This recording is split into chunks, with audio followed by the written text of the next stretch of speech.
ಕನ್ನಡ ನಾಡು, ಇದು ಕನ್ನಡಿಗರ ನಾಡಿಮಿಡಿತ. ನಮಸ್ಕಾರ. ನಾವು ದಿಲೀಪ್ ಟೇಲರ್ ಮಾನ್ವಿ. ಪಂಪ ಕಾಂಪ್ಲೆಕ್ಸ್ ಹಿಂದುಗಡೆಗೆ ಎಲ್ಲ 2 ಗಟಾರವನ್ನು ಮುಚ್ಚಿ ಹಿಂದುಗಡೆ ಇದ್ದವರು ಎಲ್ಲರಿಗೆ ಬಾಡಿಗೆ ಕೊಟ್ಟು ಬಾಡಿಗೆ ತಿನ್ನಕತ್ತಾರ. ಚೀಫ್ ಆಫೀಸರ್ ಗಮನಕ್ಕಿಲ್ಲ. ಮಾನ್ವಿಯಲ್ಲಿ ಫುಟ್ಪಾತ್ ಎಲ್ಲ ಆಗಿಬಿಟ್ಟಿದೆ. ಆದರೂ ಕೂಡ ರಾಯಚೂರು, ಸಿನ್ನೂರು, ದೇವದುರ್ಗ ಎಲ್ಲರೂ ಫುಟ್ಪಾತ್ನಲ್ಲಿ ಎಲ್ಲ ತೆಗೆಸಿದ್ದಾರೆ. ಇಲ್ಲಾದರೆ ತೆಗ್ಸೋಕ್ಕೆ ತಯಾರಿಲ್ಲ. ಚೀಫ್ ಆಫೀಸರ್ ಗಮನಕ್ಕಿಲ್ಲ. ಏನು ಲೆಟ್ರ್ ಕೊಟ್ಟರು ಅಷ್ಟೇ ಇದೆ, ಬಿಟ್ಟರೆ ಅಷ್ಟೇ ಅದ. ಏನು ಮಾಡ್ತಾನೆ ಅಂತೇಳಿ ಆಫೀಸರ್ಗೆ ಕೂಡ ಹೇಳಕತ್ತಾರ. ಆ ಹುಷಾರಿಲಿಂದ ಆಫೀಸರ್ ಗುಮ್ಮಾಗಿ ಗೊಪ್ಪನೆ ಕುಂತಾನ. ಏನಾದರೂ ಕೇಳವಲ್ಲ, ಗಮನಕ್ಕೆ ತರವಲ್ಲ. ಕಾಯಿಪಲ್ಲಿ ಮತ್ತು ಡಬ್ಬಿಗಳು ಎಲ್ಲ ಇಟ್ಕೊಂಡೆ ಬಿಟ್ಟಾರೆ. ಬಾಡಿಗೆ ಕೊಡತ್ತಾರೆ ಅಂಗಡಿಯವರಿಗೆ. ನಮ್ಮನ್ನು ಸೈಕಲ್ ಮೋಟ್ರ್ ಕೊಡೋಕ್ಕೆ ತ್ರಾಸಾಗಿದೆ, ಎಲ್ಲರಿಗೆ ಮಾಡೋಕ್ಕೆ ತ್ರಾಸಾಗಿದೆ, ಓಡಾಡೋಕ್ಕೆ ತ್ರಾಸಾಗಿದೆ. ಆಮೇಲೆ ಇವರು ಬೋಸರಾಜ್ ಸಾಹೇಬರು ಏನು ಮಾಡ್ತಿದ್ದಾರೆ, ಹೊಸದಾಗಿ ಮಾಡ್ತೀವಿ ಅಂತೇಳಿ ಅಭಿವೃದ್ಧಿ ಮಾಡ್ತೀವಿ ಅಂತ ಹೇಳ್ತಾರೆ. ಅಭಿವೃದ್ಧಿ ಏನು ಮಾಡಿದ್ದಾರೆ? ಏನು ಬರೀ ಬೋಸರಾಜ್ ಸಾಹೇಬರು ಅಷ್ಟೇ, ಅಪ್ಪಯ್ಯ ಸಾವ್ಕಾರ ಅಷ್ಟೇ, ಏನು ಮಾಡಲಿಲ್ಲ. ಕಡಿಕೆ ತಮ್ಮದು ತಾವೇ ಮಾಡ್ಕೊಂಡು ಹೊಂಟಾರ. ಮಾನವಿಯಲ್ಲಿ ಮಾನಗೆಟ್ಟು ಮಾನವಿ ಆಗಿದೆ. ಏನು ಒಟ್ಟು ರಾಯಚೂರಿನಿಂದ ಇಡೀ ಫುಟ್ಪಾತ್ನಲ್ಲಿ ತೆಗೆಸಿದ್ದಾರೆ. ಇಲ್ಲಿ ಮಾತ್ರ ತೆಗ್ಸೋಕ್ಕಾಗೋಲ್ದು. ಯಾಕೆ, ಏನು ಕಾರಣದಿಂದ ತೆಗ್ಸೋಕ್ಕಾಗೋಲ್ದು? ಅಪ್ಪಯ್ಯ ಸಾವ್ಕಾರಿಗಾಗಲಿ ಬೋಸರಾಜ್ ಸಾಹೇಬರಿಗಾಗಲಿ ಯಾಕೆ ತೆಗ್ಸೋಕ್ಕಾಗೋಲ್ದು? ಏನು ವಿಷಯ ಹೇಳ್ರಿ. ನೀವೇ ಸಚಿವ ಆಗಿರಿ, ಬೋಸರಾಜ್ ಸಾಹೇಬ್ರು ಆಗಿರಿ, ಅಪ್ಪಯ್ಯ ಸಾವ್ಕಾರ ಆಗಲಿ. ಅಪ್ಪಯ್ಯ ಸಾವ್ಕಾರ ಏನು ಮಾಡ್ತಿದ್ದಾರೆ? 3 ಸಲ ಗೆದ್ದು ಬಂದಾರೆ. ಏನು ಮಾಡೋಕ್ಕಾಗಲಿಲ್ಲ. ಮಾನವಿ ಅಭಿವೃದ್ಧಿ ಮಾಡ್ತೀವಿ ಅಂತ ಹೇಳಿದ್ರೆ ಇವತ್ತಿಗೆ ಅಭಿವೃದ್ಧಿ ಯಾವುದೂ ಆಗಿಲ್ಲ. ಬರೇ ವಲಸೆ ಅಭಿವೃದ್ಧಿ ಆಗಿದೆ. ಮಾನವಿ ತಾಲೂಕು, ಮಾನಗೇಡಿ ತಾಲೂಕು ಆಗಿದೆ.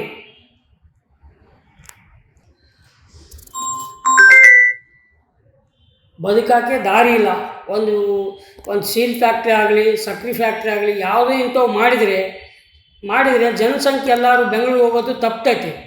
ಅದೆಲ್ಲ ಬಿಟ್ಟು ಏನು ಮಾಡೋಂಗಿಲ್ಲ, ಏನಿಲ್ಲ. ಅಭಿವೃದ್ಧಿ ಮಾಡ್ತೀವಿ ಅಂತೇಳಿ ಏನು ಮಾಡಿಲ್ಲ. ಅಭಿವೃದ್ಧಿ ಇವತ್ತಿಗೆ ಏನೇನು ಮಾಡಿಲ್ಲ. ಬೋಸರಾಜ್ ಸಾಹೇಬರು ಮಾಡಿಲ್ಲ, ಅಪ್ಪಯ್ಯ ಸಾವ್ಕಾರರು ಮಾಡಿಲ್ಲ. ಅಭಿವೃದ್ಧಿ ಮಾಡ್ತೀವಿ ಅಂತೇಳಿ ಏನೂ ಮಾಡಿಲ್ಲ. ಬರೀ ತಮ್ಮ ಪಾಡಿಗೆ ತಾವು ಇದ್ದಾರೆ. ಜನರಿಗೆ ಯಾವುದು ತಿಳ್ಕೊಳ್ಳೋಷ್ಟಕ್ಕೆ ವಸಿ ಅವ್ರ ತಲೆ ಇಲ್ಲ. ದಿಲೀಪ್ ಟೇಲರ್ ಅಂತೇಳಿ. ಹೌದು. ಏನು ಸರ್ ಸಮಸ್ಯೆ? ಸಮಸ್ಯೆಗಳು ಏನಪ್ಪ ಅಂದರೆ, ಮಾನವಿಯಲ್ಲಿ ಅಭಿವೃದ್ಧಿ ಇಲ್ಲ. ಆಮೇಲೆ ಕಾಯಿಪಲ್ಲಿ ಮಾರ್ಕೆಟು ಬೋಸರಾಜ್ ಸಾಹೇಬರು ಮಾಡಿದರು. ಅದಕ್ಕೆ ಅಲ್ಲಿ ಕೆಲಸ ಕೋಟಿಗಟ್ಟಲೆ ಖರ್ಚು ಮಾಡಿದರು. ಅದಕ್ಕೆ ಅಲ್ಲಿ ಮಾರ್ಕೆಟೇ ಇಲ್ಲ. ಎಲ್ಲಿ ಬೇಕಲ್ಲೇ ಮಾರ್ಕೆಟ್ ಮಾಡೋದು, ಎಲ್ಲಿ ಬೇಕಲ್ಲೇ ಇಡೋದು, ಎಲ್ಲಿ ರೋಡ್ ಇಡೋದು, ರೋಡಿಗೆ ತೊಂದರೆ ಮಾಡೋದು.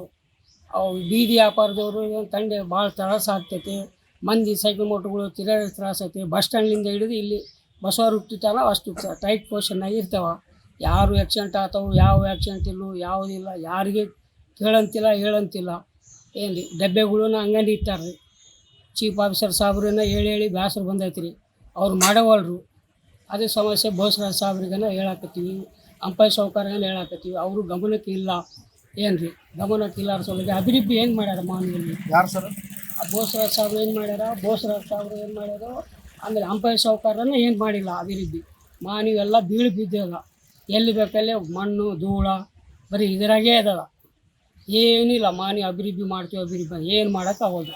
ಮಾನವಿ ತಾಲೂಕಿನಾಗ ಇಷ್ಟು 25 ವರ್ಷದಿಂದ ಕಾಂಗ್ರೆಸ್ ಸರ್ಕಾರನೇ ಐತಿ. ಮಾನವಿಯಲ್ಲಿ ಯಾರು ಅಭಿವೃದ್ಧಿ ಮಾಡಬಹುದು. ಅಲ್ಲ ಸರ್, ಈ ರೀತಿಯಾಗಿ ಸಮಸ್ಯೆ ಇದೆ. ಜನರಿಗೆ ಹೆಂಗಾರ ಸರ್ ತ್ರಾಸ ಆಗುತ್ತೆ. ಶ್ರೀ ಸಾಹೇಬ್ರ ಗಮನಕ್ಕೂ ಇಲ್ಲ, ಬೋಸರಾಜ್ ಸಾಹೇಬ್ರ ಗಮನಕ್ಕಿಲ್ಲ, ಅಪ್ಪಯ್ಯ ಸಾವ್ಕಾರ ಗಮನಕ್ಕೂ ಇಲ್ಲ. ಏನು ಬರ್ತಾರೆ, ಹೋಗ್ತಾರೆ ಅಷ್ಟೇ. ಅಂದ್ರೆ ಮತ್ತೇನು ಮಾಡಲ್ಲ. ಏನು ಬಡವರು ದಾರಿ ತೋರಿಸಲ್ಲ. ಏನು ಅಭಿವೃದ್ಧಿ ಮಾಡ್ಯಾರ ಅಂತ ಹೇಳಿ ಏನು ಮಾಡ್ಯಾರ? ಒಂದು ಸೀಲ್ ಫ್ಯಾಕ್ಟ್ರಿ ಮಾಡ್ಯಾರ, ಒಂದು ಯಾವುದನ್ನ ಕಬ್ಬಿಣ ಫ್ಯಾಕ್ಟ್ರಿ ಮಾಡ್ಯಾರ, ಯಾವುದೋ ಮಾಡ್ಯಾರ. ಸಾವಿರಾಂಗಟ್ಲೆ ದುಡಿಯಾಕ ಮಂದಿ ಬೆಂಗಳೂರಿಗೆ ಹೋಗ್ತಾರೆ. ಏನೈತೆ ಹೇಳ್ರಿ, ಮಾನವಿ ತಾಲೂಕಿನ ಬರಗಾಲ ಐತಿ. ಮಳೆ ಇಲ್ಲ. ಕುಡಿಯೋ ನೀರಿಂತರೂ ಭಾಳ ತ್ರಾಸ ಆಗಿಬಿಡತ್ತೆ. ಏನೇನಿಲ್ಲ. ಫಿಲ್ಟ್ರ್ ಮಾಡಕ್ಕೆ ಕೂಡ ಬಿಡೋಂಗಿಲ್ಲ. ಹಂಗೆ ಒಣ ನೀರು ಬಿಡ್ತಾರೆ. ಏನಿಲ್ಲ. ಅದೇ ಹುಳ ಬೀಳ್ಕಾತೇವ. ಮತ್ತು ಒಂದು ದಿವಸ ಆದಮೇಲೆ ಹುಳ ಬೀಳೋದು, ಮತ್ತು ಚೆಲ್ಲೋದು, ತುಂಬೋದು ನಾವು. ಅಲ್ಲ ಸರ್, ಈ ರೀತಿ ಆದರೆ ಕುಡಿಯುವ ನೀರು ಅಂದ್ರೆ ಸಮಸ್ಯೆ ಹೆಂಗೆ ಸರ್? ಜನರು ಯಾವ ರೀತಿ ನೀರು ಕುಡಿಬೇಕು? ಯಾವ ರೀತಿ ಕುಡಿಯೋಕೆ ಆಗೋಲ್ದು ಸರ್. ಯಾರು ಹೇಳೋರಿಲ್ಲ, ಕೇಳೋರಿಲ್ಲ. ಅಂದರೆ ಬೋಸರಾಜ್ ಸಾಹೇಬ್ರನ್ನ ಗಮನಕ್ಕಿಲ್ಲ, ಅಪ್ಪಯ್ಯ ಸಾವ್ಕಾರನ ಗಮನಕ್ಕಿಲ್ಲ. ಯಾಕೆ ಹೆಂಗೆ ಅನ್ಬೇಕ್ರಿ? ಯಾರಿಗೆ ಅನ್ಬೇಕು ಹೇಳ್ರಿ? ಸಮಸ್ಯೆ ಯಾರು ಕೇಳಿದ್ರೆ ನಮ್ಗೇನು ಗೊತ್ತಪ್ಪ, ಮಾಡಮೇಳಪ್ಪ ಅಂತಾರೆ ಅಷ್ಟೇ. ಹಿಂಗಾದ್ರೆ ಜನರ ಪರಿಸ್ಥಿತಿ ಹೆಂಗ? ಮುಂದೆ ಪರಿಸ್ಥಿತಿ ಜನರಿಗೆ ತಿಳ್ಕೊಬೇಕು ತಾವೇ.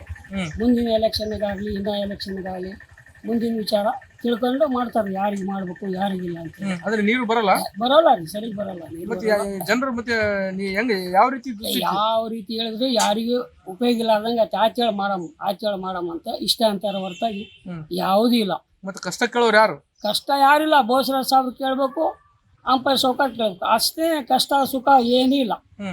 ಯಾರ್ಯಾರಿಗೆ ಏನು ಮಾಡೋವಲ್ರು ಏನಿಲ್ಲ, ಬರೀ ಹೋಗ್ತಾರ ಬರ್ತಾರ ಹೋಗ್ತಾರ ಅಷ್ಟೇ. ಯಾರು?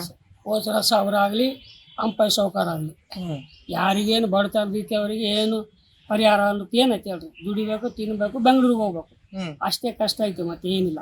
ಇಲ್ಲಿ ಏನಿಲ್ಲ, ಮಾನವ ಅಭಿವೃದ್ಧಿ ಏನೂ ಆಗಿಲ್ಲ. ಈ ಸ್ಟೀಲ್ ಫ್ಯಾಕ್ಟ್ರಿ ಆಗೈತೆ, ಏನು ಐಸ್ ಫ್ಯಾಕ್ಟ್ರಿ ಮಾಡ್ಯಾರ, ದೊಡ್ಡ ಕಬ್ಬಿನ ಫ್ಯಾಕ್ಟ್ರಿ ಮಾಡ್ಯಾರ, ಏನು ಸಾವಿರಂಗಟ್ಲೆ ದುಡಿಯಾಕ. ಇಲ್ಲೇನೈತಿ ರೀ, ಮಾನವಿ ತಾಲೂಕು ಬರಗಾಲ. ನಾಳೆ ಇದು ಸಿರುವಾರಕ್ಕೆ ಹೋದ್ರೆ 10 ಹಳ್ಳಿ ಉಳಿತಾವ, 10 ಹಳ್ಳಿಯಾಗ ಏನು ಬದುಕಕ್ಕಾಗುತ್ತೆ ಹೇಳ್ರಿ. ಏನು ದೊಡ್ಡ ಫ್ಯಾಕ್ಟ್ರಿಗಳು ಹಾಕ್ಯಾರಪ್ಪ, ಇಲ್ಲಿ ಬದುಕಕ್ಕೆ ಕಷ್ಟ ಐತೆ ಅನ್ನೋದ್ರೆ ಕಷ್ಟ ಪರಿಹಾರ ಮಾಡಪ್ಪ ಅಂದ್ರೆ ಮಾಡ್ಯಾರ ಅಂತೇಳಿ ಒಂದು ಅವ್ರ ಹೆಸರಿಂದ ಬದುಕೋಬೋದು ಸಾವಿರಾಂಗಟ್ಲೆ ಮಂದಿ. ಏನೂ ಇಲ್ಲ ಏನ್ರಿ.